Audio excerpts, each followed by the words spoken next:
Hey, it's Mark Ferguson with Invest for More, and I'm standing outside a house, and this is a different video.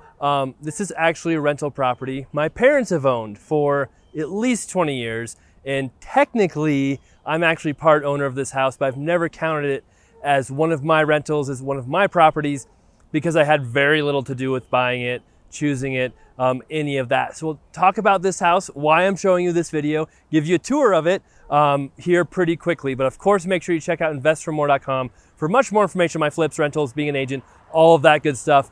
And of course, we have our 9 books on Amazon as well. So we'll check out this house, tell you about why we're gonna show it, why my parents might sell it, and what it might be worth as well. So this is a house my parents bought in 2001 for $150,000, and it was actually a college rental. So if you know my rental properties, you've seen them on our channel. I have no college rentals. I had one that was sort of a college rental. It was close to the college. It was an up-down duplex. I don't even remember what number it was. Maybe number 9, I'm not sure. But I sold it very quickly and did not like having college rentals for a number of reasons. High turnover, lots of damage, lots of property management. I just don't like college rentals. Some people love them. I'm not saying they're bad for everyone. They're just not for me. So this house they've owned for almost 20 years now, and it's been vacant for a little while. They have a property manager managing it, not me or my office. And we've gone to third party property management as well. And we're in October. So it's very bad to have a college rental not rented in October because kids are at school. Even with coronavirus, school is still in session in Colorado, although most classes are online for college, but other landlords have properties rented. So when you have a college rental that's on the market in the fall like this, you're pretty much not going to rent it, maybe until January for some students who will just do one semester looking to rent for a short time. So that means you won't get as much money. So you really want to rent college rentals in the spring to midsummer and get them rented for the fall. That's the prime time. So if you don't get them rented then, you can be in a lot of trouble. So we're walking around this house because they bought it in 2001, and I am technically a part owner on this house, basically for financing reasons, but I've never really done anything with it. I haven't been part of the decision making with it. I have a small equity share, but I've never really gotten a check in my entire life for this property, but that's another story. But anyway, I do own part of it, so I am still a partial owner, and they're thinking about selling it now. And there's some reasons for that. We'll go kind of in the backyard now. There's a lot I want to say, but I want to talk about the house too. So for one thing, we just saw this house for the first time in literally at least 15 years since I've been in here. And it's not in amazing shape, as you can see. So while I'm shooting this video, you might look and say, hey, what should we replace and not replace if we want to sell it? Because it probably will be a college rental, but it could also be a single family home too. It has a dual use. So the hardwood's not in great shape. The kitchen's pretty funky with different cabinets and different counters. You have this dining room that's sort of been converted to a bedroom with a closet for a college student space. So there's a lot of weird stuff going. So as I'm speaking about other stuff, keep that in mind. So now I'll keep talking about the other stuff. So they've had this for a long time. They purchased it for $150,000. It was actually an off-market sale. So I think my dad had a friend who was living here. They wanted to get rid of it. They didn't want to use an agent to list it, and they just sold it to him directly. Again, a very funky, weird thing. That's not the first time it happens where you've got your toilet, then the sink outside, and technically we're on the porch. So very interesting. So he bought it for $150,000 and has rented in 2001, has had it rented since then primarily to college students that whole time. Now they're thinking of selling it for a number of reasons, which I won't get completely into, but one reason is it's vacant. And the market is so high in Colorado right now, this property might be worth, $300,000 to $350,000.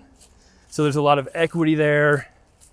And rents would probably be from $1,800 to $2,000 depending on, how well you market it, how good a shape it's in. It also has this really cool garage as well, which is all locked up and we can't get into it. We did talk to the property manager to get into the house, but she did not give us any information on getting into the garage.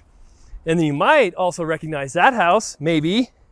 That's one of the flips we did last year and sold. That was a really fun flip, did really well. So it actually backs to this house that we've owned for quite a long time.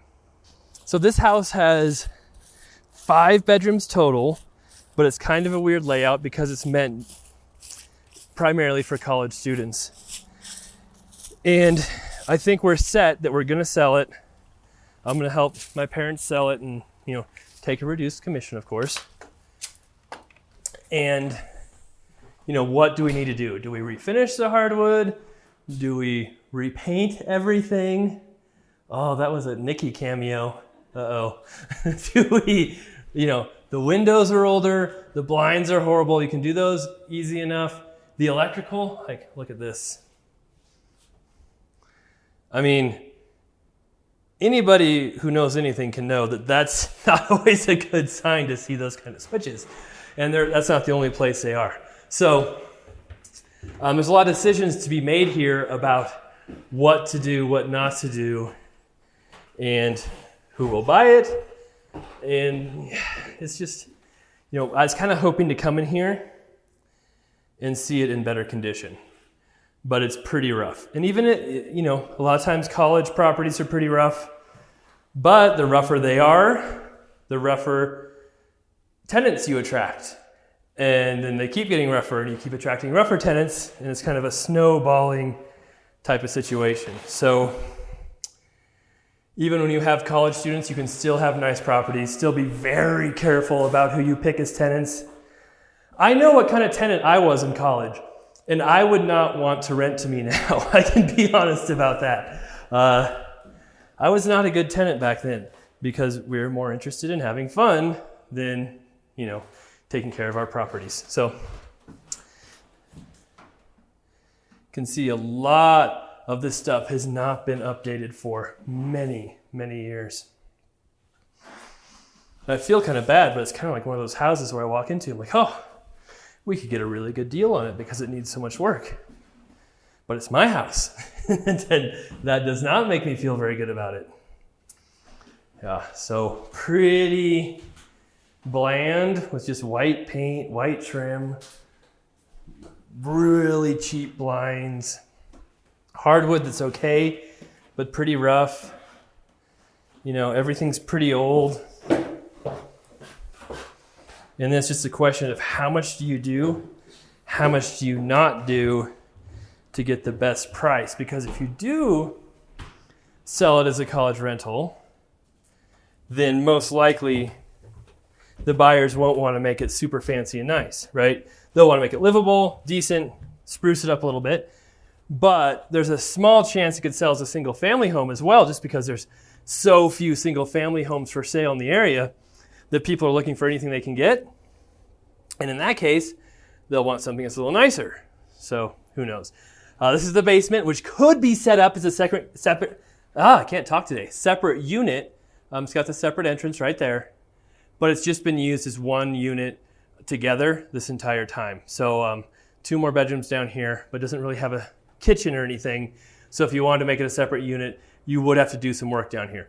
I don't think the bathroom vanity sitting outside the bathroom counts as a kitchen. But I mean, maybe if you really wanted to try hard, you could try and pull that off. So here's the bathroom.